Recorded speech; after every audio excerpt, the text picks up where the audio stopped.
Well, I'm sorry, but I don't seem to have anything to talk about this evening. I've given so many talks recently, I've run out of things to say. So perhaps someone could start us off with a question. And let's see how it goes from there.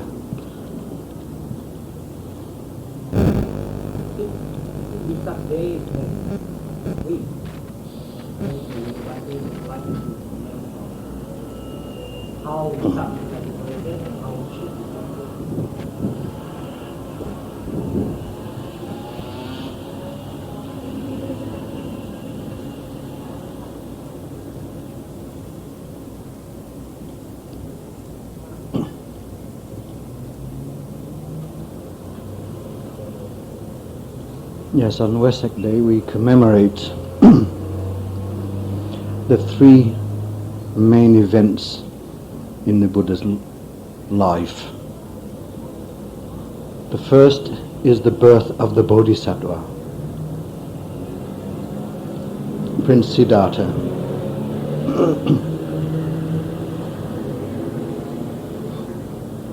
Now the books tell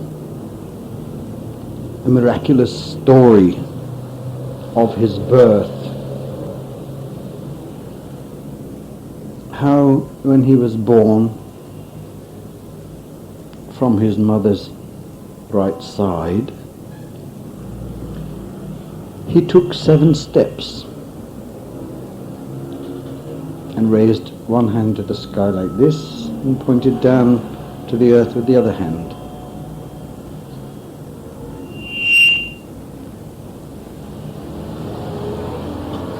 And said, "In the heavens above and in the earth below, I see no one who is my superior. This is my last birth. I shall cross the ocean of existence." And from his footsteps sprang up lotus flowers. Now, I must say that I'm a little bit skeptical about this account. I think probably this is an embellishment that was added later to glorify the Buddha, because it is more common than not that people have more faith than wisdom. Now, we cannot prove or disprove that happened. It seems highly improbable. But really, whether it happened or not is not very important. That is not the real miracle about Buddhism. The real miracle about Buddhism is awakening.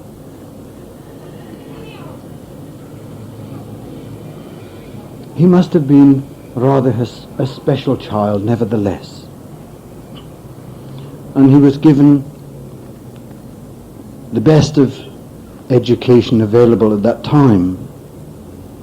And he quickly learned everything he was taught.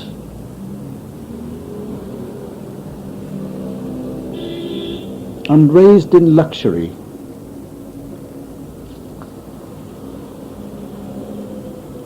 But there was always something missing in his life. At times, he could be seen sitting alone in a quiet corner of the garden. And when asked, "What troubles you?" he would say, "I don't know."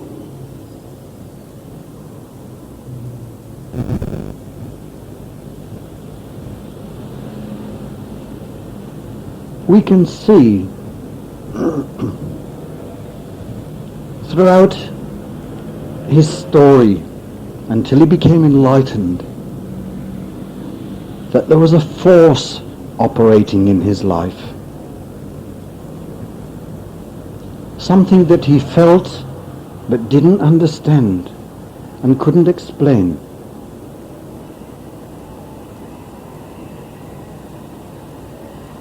Now it's important to know about this so that we can see if there's a force operating in our lives.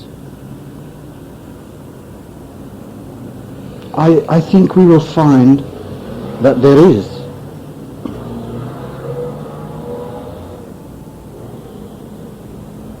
If you've not observed it until now, pay attention and listen and review your past.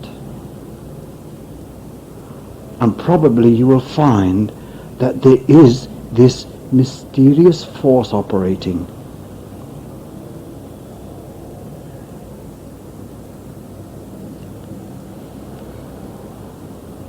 The books say that he was 29 years old before he was able to go out of the palace and see the town. That he'd been kept virtually as a prisoner and not allowed to see anything unpleasant that might cause him to think about leaving his home and family and going off into the forest, as had been predicted of him.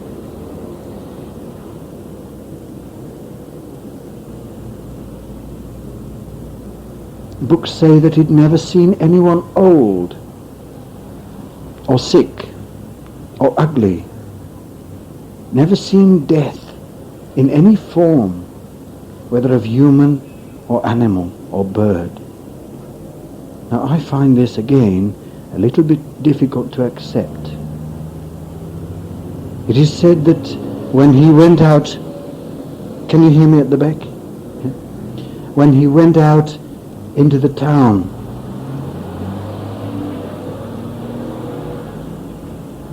and saw an old person, a sick person, and a corpse, that he'd never seen such things before.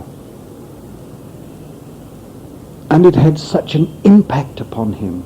It shook him to the depth of his being and caused him to ask, how can human beings come to this, who were once young and strong and healthy? How can they come to this condition? And can it happen to me? Can it happen to my wife?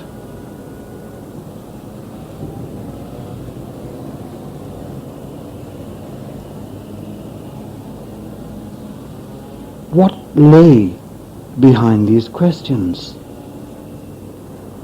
What emotion brought forth these questions? Can it happen to me?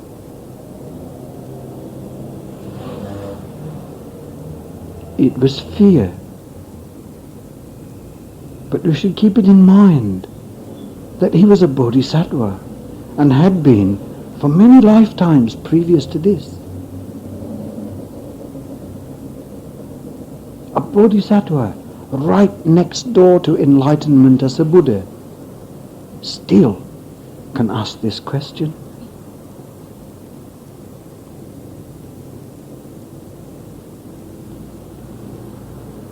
I think we have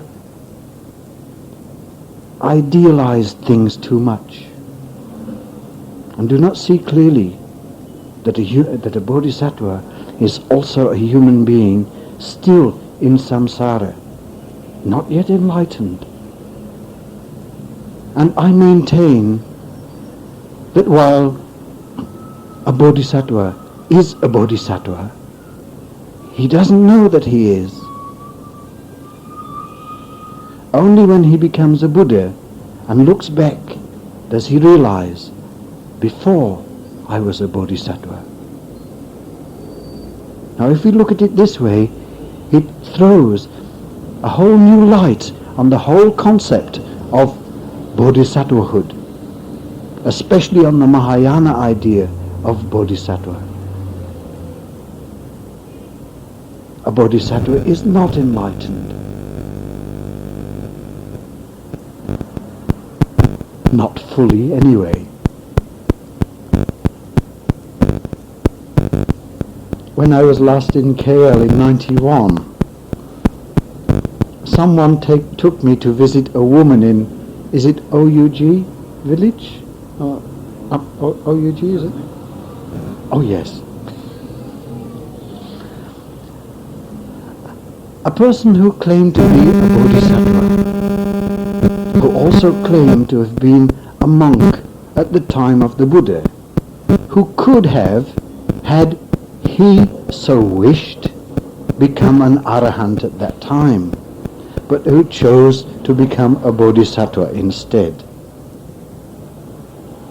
I must confess that I was skeptical of this claim. Because, like I said, I maintain that when a bodhisattva is a bodhisattva, he doesn't know he's a bodhisattva. The only historical case we have of a bodhisattva is Siddhartha himself, Sakyamuni, Gautama. That is the only historical case of a bodhisattva that all Buddhists recognize.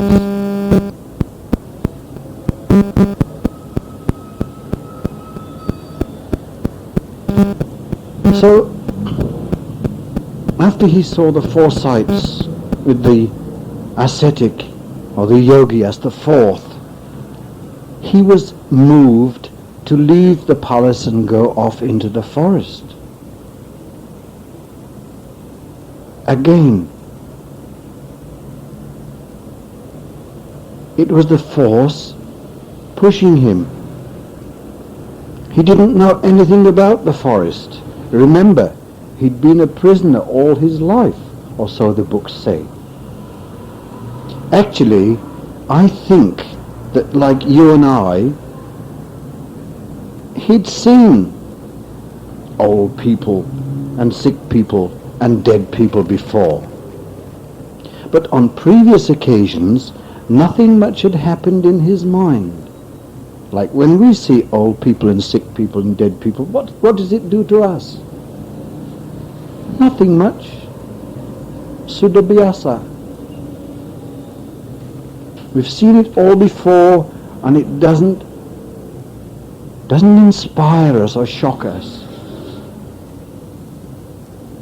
On this particular occasion, I think his mind was very sensitive and very finely tuned, so that when he saw these sights, it was as if he was seeing them for the first time.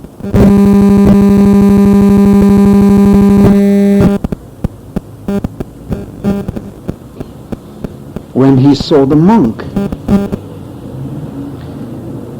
it made him decide to leave the palace and go off into the forest to search for truth, as this monk was doing, or yogi was doing. Only then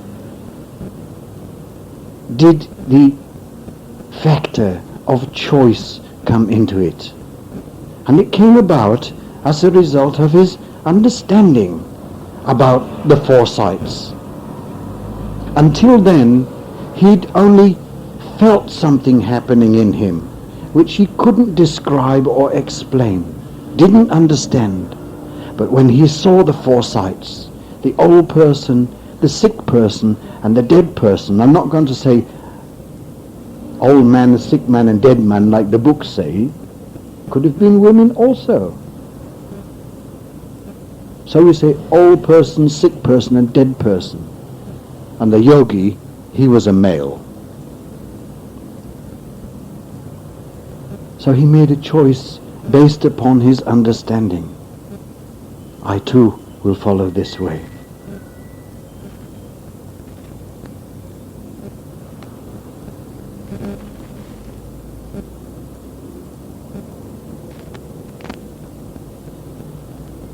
In our lives, there is a force operating too. From the very beginning, the force that pushed us to learn how to walk. We don't remember it, learning how to walk, but we all did.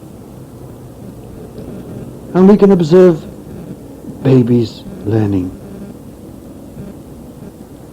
Is it easy to learn how to walk, do you think? Just because we've all done it, along with all the rest of the people in the world, doesn't mean that it's easy. Actually, it looks very difficult. Babies learning how to walk, falling down, getting hurt and crying. Wouldn't you think that they would give up after a number of failures, like we often do when we try something and fail? We give up after a few times. But babies persist until finally they're able to walk. What is it that motivates them and pushes them to do this? No one tells them or teaches them or shows them. They do it by themselves. Now, I think there's a most important lesson here.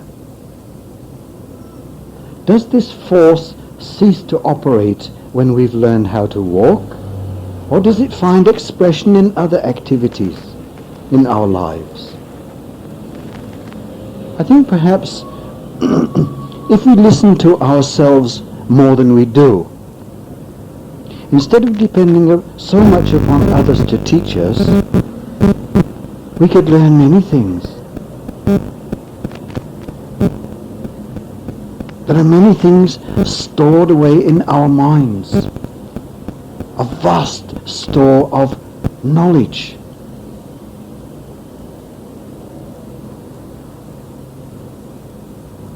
That maybe comes with us from a previous life. Or perhaps our minds contain the sum total of human endeavor somehow.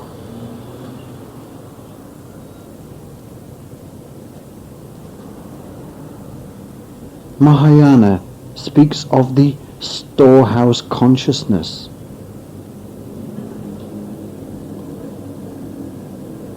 The Alaya Vinyana, which contains all memories.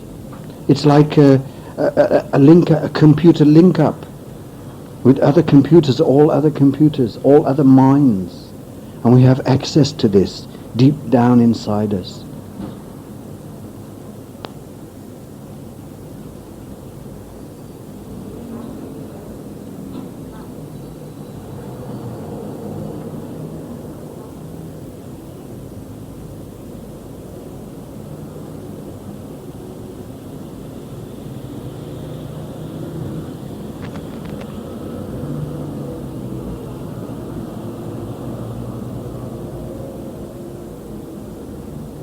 There were many things, I would say, that Siddhartha felt but did not really understand.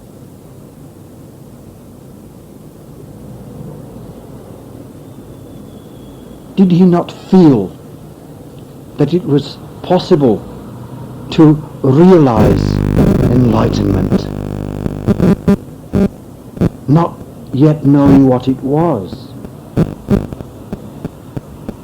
He went to study with various teachers who wholeheartedly taught him everything they knew. Noble teachers who had no selfishness left in them at all, or almost none. And when he mastered all they had to teach, they were overjoyed. Instead of feeling threatened and that he might take their place, they offered him their place. You take over the leadership and I will retire.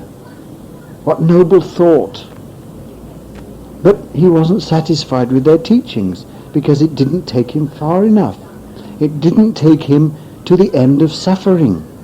Now, how did he know about the end of suffering to begin with, since no one else had realized it? How could he know that there was such a possibility?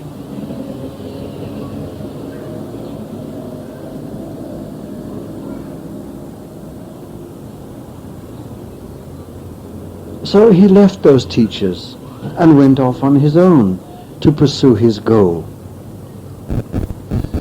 And he almost died before he found it.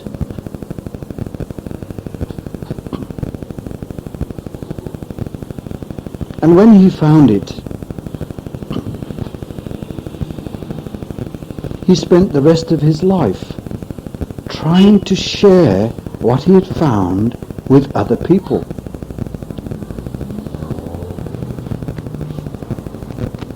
Now this is a very, very difficult thing to do.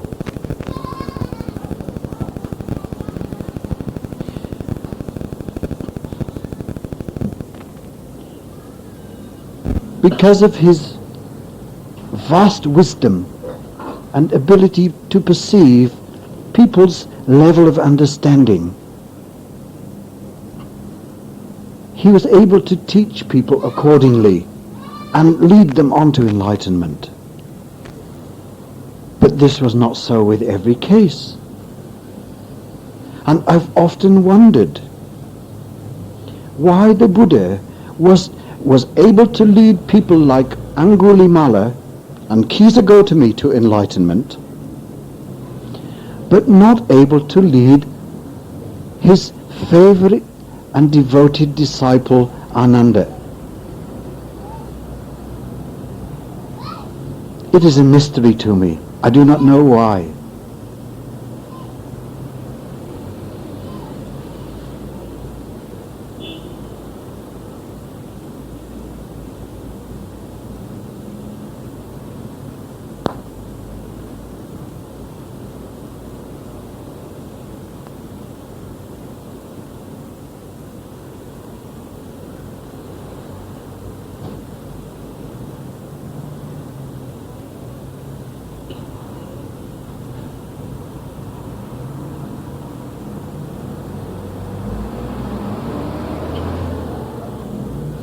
So, on Vesak Day, we celebrate especially the Buddha's enlightenment. This to us is the most important thing. If he'd not attained enlightenment, we wouldn't be here like this. Being here like this depends upon the Buddha's enlightenment. The whole edifice of Buddhism depends upon that event.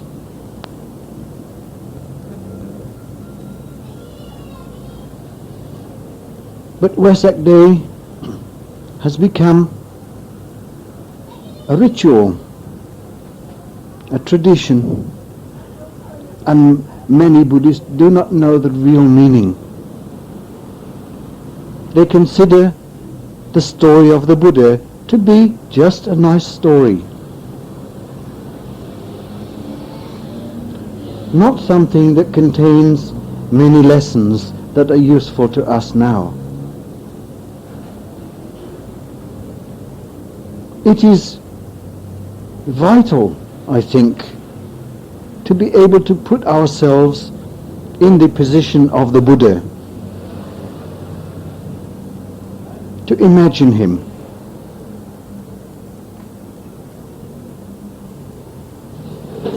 And I don't imagine him to look at all like the statues we have made of him. Well, this one here looks more human than lots of others I've seen. Doesn't look too much like an E.T.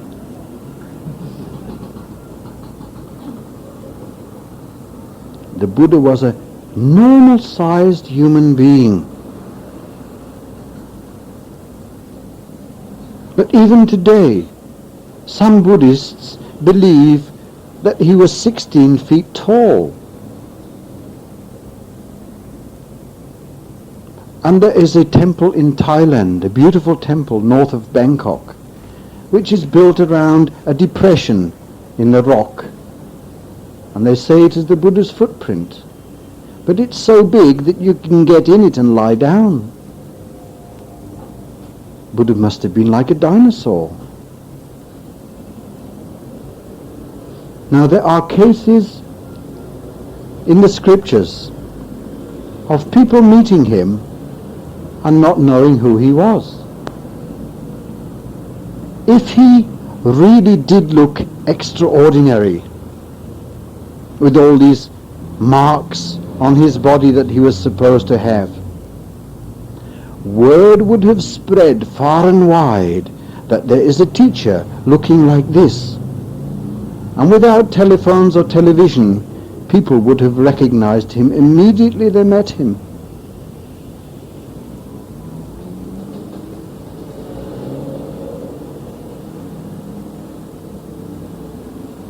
Have you ever seen a picture or a statue of the Buddha with a bald head? Neither have I. But don't you think that if he made a rule that his monks should shave their heads, that he would set the example and shave his own? I cannot imagine him telling other people to do what he didn't do himself. No one knows what the Buddha looked like. The first statues were made perhaps hundreds of years later, probably by the Greeks, who were so impressed with the philosophy of this teacher that they portrayed him in the image of their sun god, Apollo.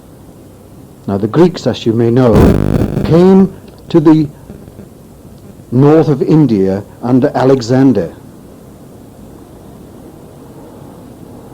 They wanted to invade and conquer, but they were turned back by the grandfather of King Ashoka. So they couldn't cross the Indus River. Many of them stayed and settled in what is now Pakistan. And there they came upon this philosophy and were so impressed with it that they made statues to portray this teacher. And some of the early Buddhist statues, as you can see in museums in India today, are beautiful. They call the Gandhara style. And the famous fasting Buddha is of this style, where he's shown just skin and bones.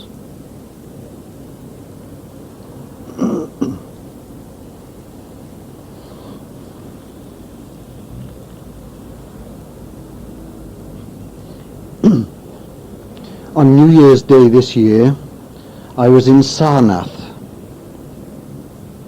where the Buddha gave his first sermon. And being a public holiday, the deer park, which is normally quiet and peaceful, was crowded with Indian holiday makers, picnicking there amongst the ruins around the stupa. Some were even playing football and cricket, and some young people were even dancing to music there.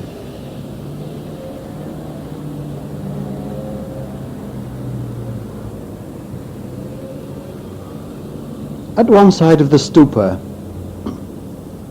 was a Tibetan Lama giving a Dharma talk to a large group of mostly Westerners, many of whom were monks and nuns. Now, I had gone there to sit quietly, but how to sit quietly among so many noisy people? At first I was a little bit upset, but I thought, well, I'm here in this holy place. So I went to one side through the crowds, and I felt the need to sit down, that something was about to happen. So I sat down on the wall of a ruined monastery beneath a tree, and my mind quickly became focused.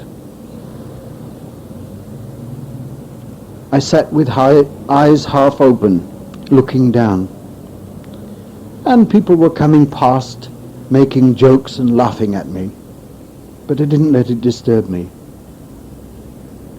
After a few minutes, someone came and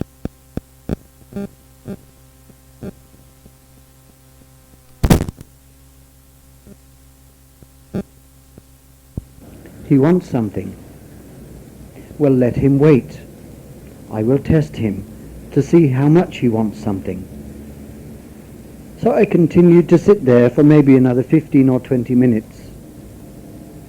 And then I stirred myself. And he stood up and came over to me with his hands together like this. And politely he said to me, I saw you sitting there and I was impressed. So I asked my friends to leave me here and go around for a while and come back later.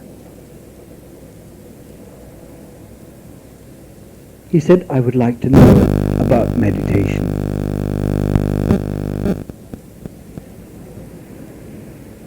I said to him, do you know the significance of this place here? But although he was a student of philosophy in Benares University nearby, he said he didn't. I said, this is the place where the Buddha gave his first sermon to the 5 ascetics who had been his companions earlier, but who had left him when he started to eat again in order to regain his strength after fasting for so long. And they thought that he'd given up his search and had returned to a life of ease. So they became disappointed and abandoned him. After his enlightenment, the Buddha thought about who would be able to understand what he had found. At first he thought about the 2 teachers who he had spent time with before, these noble teachers that I mentioned earlier, Alara Kalama and Udraka Ramaputra. But when he looked with his psychic vision, he saw that they'd already died. Next he thought about the 5 ascetics. They were good, he thought, and intelligent. If they hear the Dharma proclaimed, they will understand. So he saw that they were staying in a deer park just outside of Benares. And he set out to walk, distance of perhaps 200 kilometers or more. And it took him a few weeks to get there because he wasn't in any hurry. And when they saw him coming in the distance, they said, here's Gautama. Ignore him. We don't respect him anymore. He's given up his search. But as he got nearer, his bearing, his appearance was so impressive, so dignified and peaceful, that they had no choice but to get up and welcome him respectfully. And one brought water for him to drink, another gave him water to wash his face and feet, one took his bowl, another took his upper robe, and the other one prepared a seat for him. And when he had refreshed himself, he sat down and began to speak to them and asked, did I ever claim before that I had found the truth? No, they said. Now I tell you that I have found that which I sought. Listen carefully. I shall explain. So he spoke to them about the 4 noble truths. How life is suffering, and how suffering arises. How there is an end to suffering, and about the way to the end of suffering. I asked this young man, can you visualize this scene of the Buddha speaking to these 5 ascetics?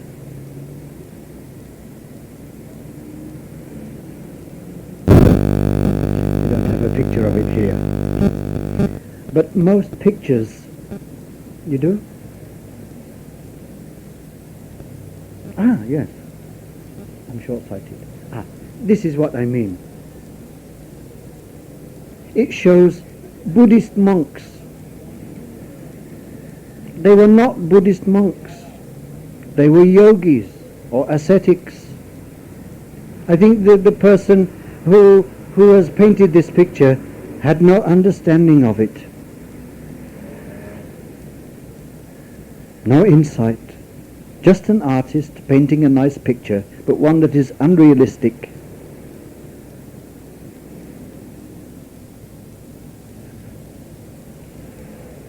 We can be clearer than this.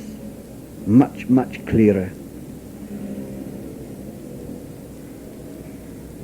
How do you imagine those yogis to look?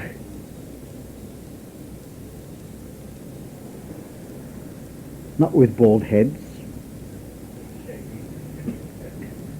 matted and tangled hair, perhaps like many of the yogis have today, like this also the Western fashion of tangled locks of hair, dreadlocks. Long beard, perhaps. Not dressed like that. Probably just a loincloth. Maybe smeared with ashes. And I don't imagine them all to be sitting like that very politely, all in the same position. They were not photocopies or robots. You can perhaps visualize them sitting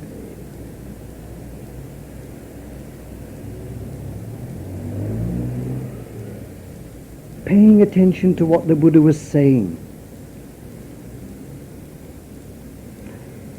Not thinking about the past, not thinking about the future, and not thinking about the present,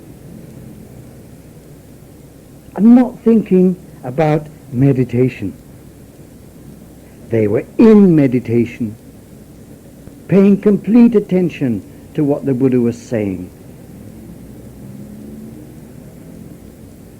And as he spoke, one of them became enlightened.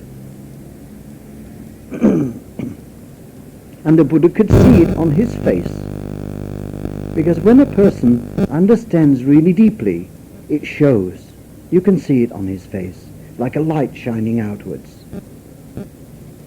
And the Buddha said, Kondanya has understood. During his second and third sermons in the following days, all of them became enlightened, as did many other people throughout the rest of his life by listening to what he said.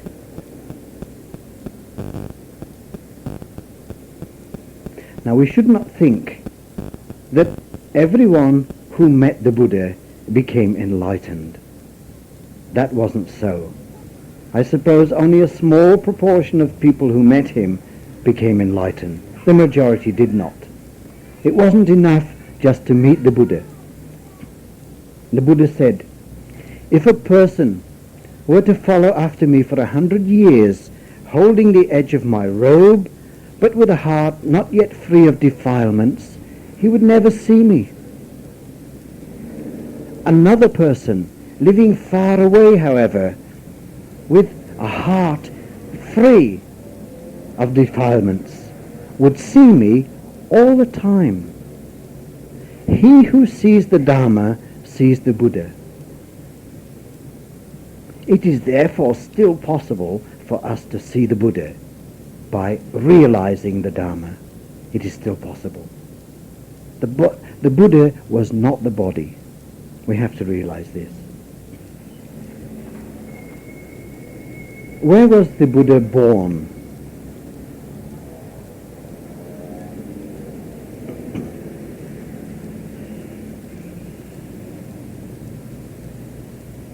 Do you know where the Buddha was born? If you've heard me ask this question before, please don't answer.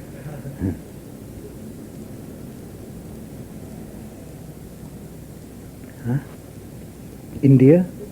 Lumbini? Actually, he wasn't.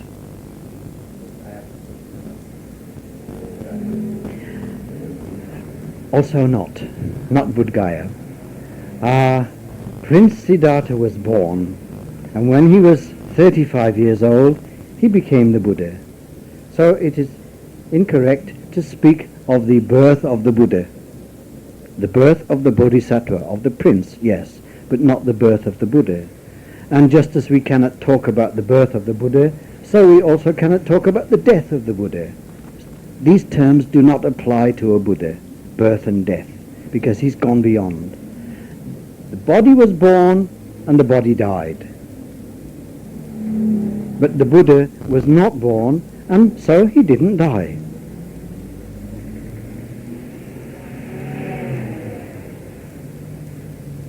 I think it's important to understand this.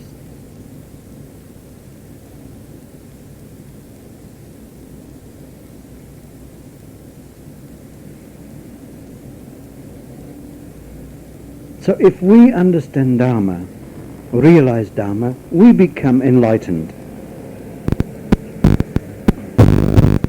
I think it is still possible, although there are Buddhists who maintain that it is no longer possible to become enlightened in this life, in this period, what they call the Kali Yuga, or the Dark Age.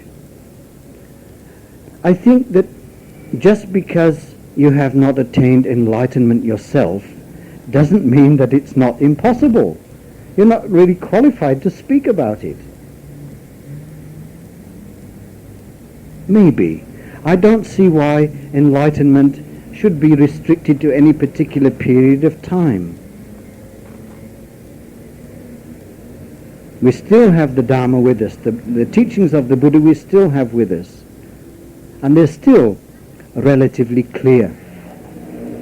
There have been alterations and changes and things added and taken away, to be sure. But still, the essence is there. The teachings about anicca, dukkha, anatta. And it was by realizing such things that the Buddha became enlightened. So we still have those things, and these are things to be pondered upon frequently. Not just when you're sitting cross-legged. You don't have to think about them then only. We can think about these things any time, so that the inquiry sinks down into our subconscious, where it is carried on all the time, even when we're asleep. Actually, everything is teaching Dharma. All the time. Everything is teaching about anicca, dukkha, anatta. Everything that comes through our senses is teaching us about these things. Non-stop. But we don't learn. And that is why we're still here, ignorant, suffering. Wouldn't you think that with all the world's wisdom available to us in amounts unheard of before, that we would all be very wise?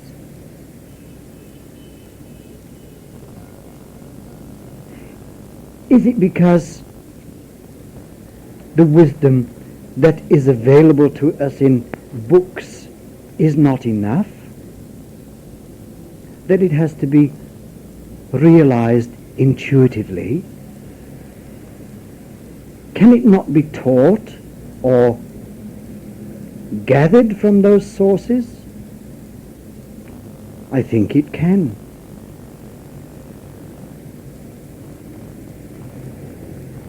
Very often I have found that when I have been convinced that something is my own knowledge or my own idea, my own realization, I find that it's been said before and written before, and I've picked it up somewhere before. But the fact that I remembered it and even came to think of it as my own shows that I was deeply impressed with it in the first place from wherever I picked it up and realized the truth of it.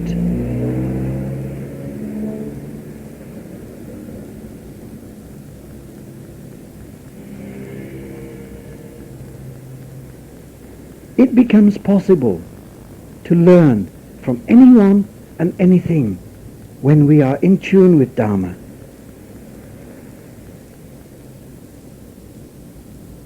Literally, anyone and anything can be our teacher if we know how to learn.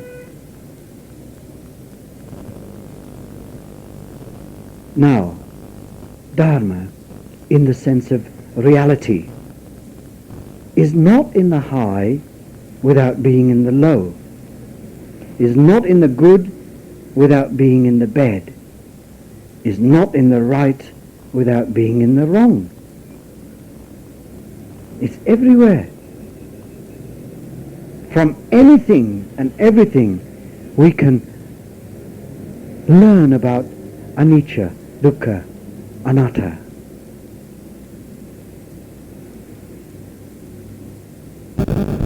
There is much that we can do to draw near to enlightenment, although we cannot force enlightenment or insight to arise. That is not within our capacity. But it is possible to draw near to it, to open ourselves, to make ourselves sensitive and receptive by developing an interest in Dharma, if it's not yet there, by cultivating joy, or feeling joy, or experiencing joy in understanding something that we didn't understand before. This opens us and prepares us. So there is much that we can do. The fact that you are here like this right now shows that you have cultivated something of these qualities, interest and joy in Dharma. Otherwise you wouldn't be here like this. This is what I mean by the force operating in us. If I were to ask you, why are you here like this? Why are you interested in these things? Do you think you could explain?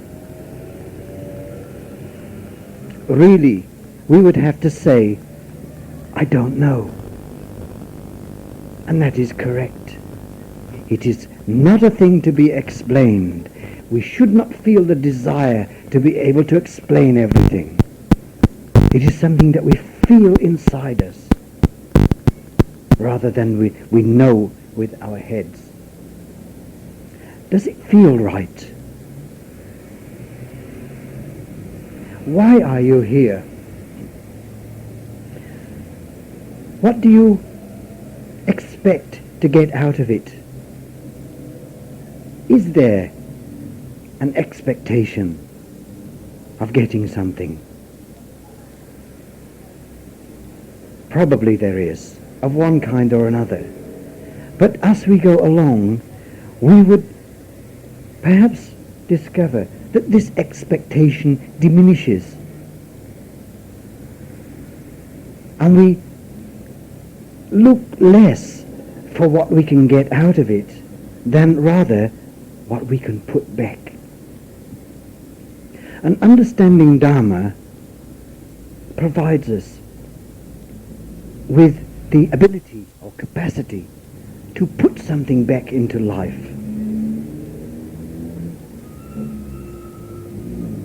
Seeing how we get so much out of life that really we do not deserve,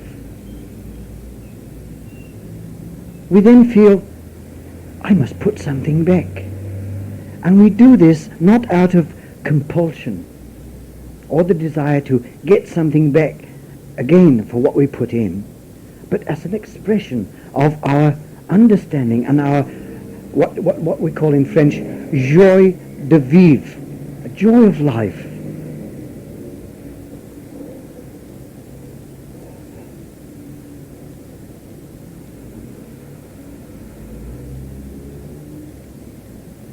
I think this is something extremely important, that we discover this joy of life and living.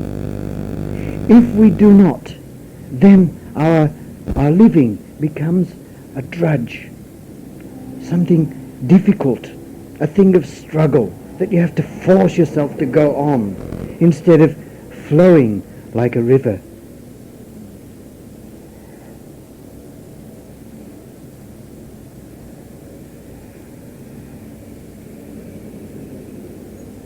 Now,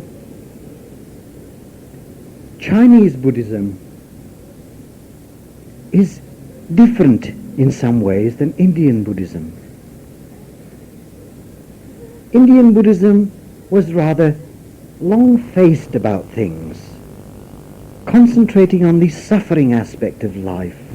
Life is dukkha.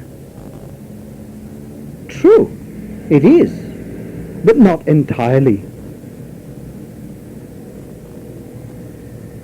So in a way, it becomes a little bit morbid. When Buddhism went to China, it encountered the philosophy of Tao, which was well established there. And when these two great ways met, there was some sort of a clash on the surface between the forms and the names. But beneath the surface, there was a meeting and a mingling, sort of like a marriage. And from this marriage came a child, which is China's special contribution to Buddhism. And the child was known in Chinese as Chan, and in Japanese as Zen. And it has a sense of joy about it, and vitality, life, that Indian Buddhism doesn't seem to have.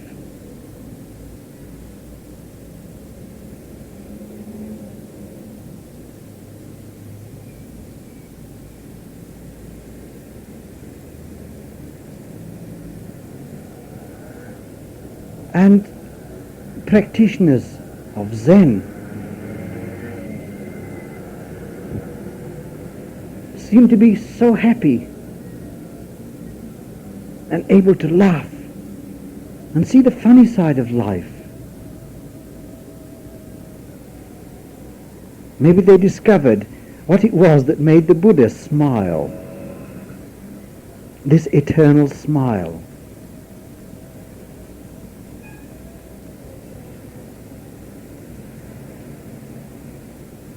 Was he smiling about the illusion of life? How nothing is real except in context.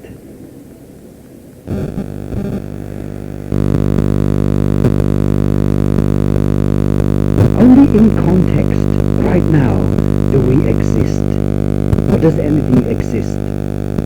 But a human being, as he is now, was not always like that, and will not always be like that.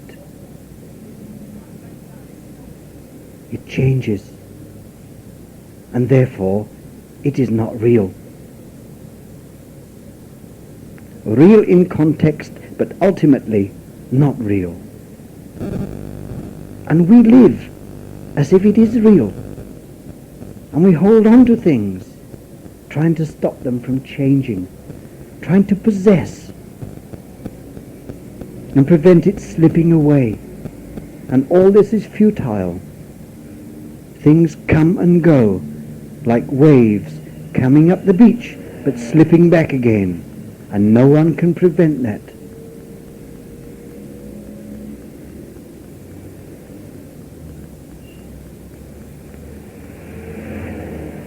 We are in conflict with life.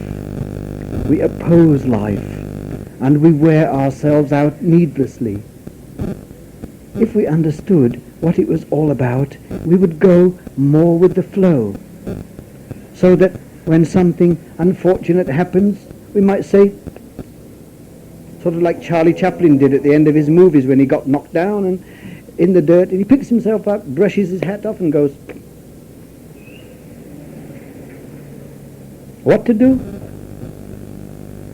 As you Malaysians say, what to do? It's quite good philosophy. Simple, but rather profound. Don't let life keep you down. If you get knocked down or you fall down, get up again. Dust yourself off and go on. And try to see something funny about it. To be able to laugh at things. And the ability to laugh takes away a great amount of the pain. But always to feel sorry for ourselves and think about, oh, life is suffering. Always to have a long face. It makes it much worse, much harder. Human beings are resilient. If we think back upon our own lives, there were many times when we didn't know what to do, when we were faced with suffering and obstacles.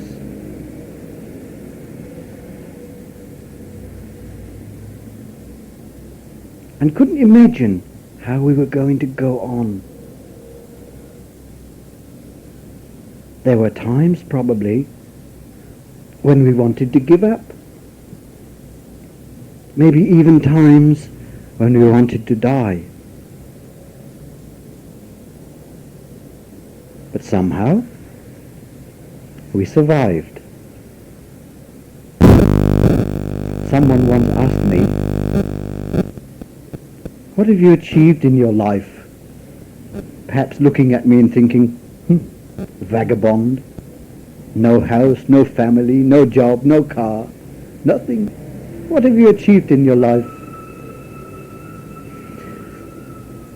I thought about it for a moment and then I said, well, I've survived. Is it not an achievement? I don't know how I did it, but nevertheless, it is something to consider. I'm still alive, and while I'm alive, I'm going to live. I'm going to do something to make my world a little bit better.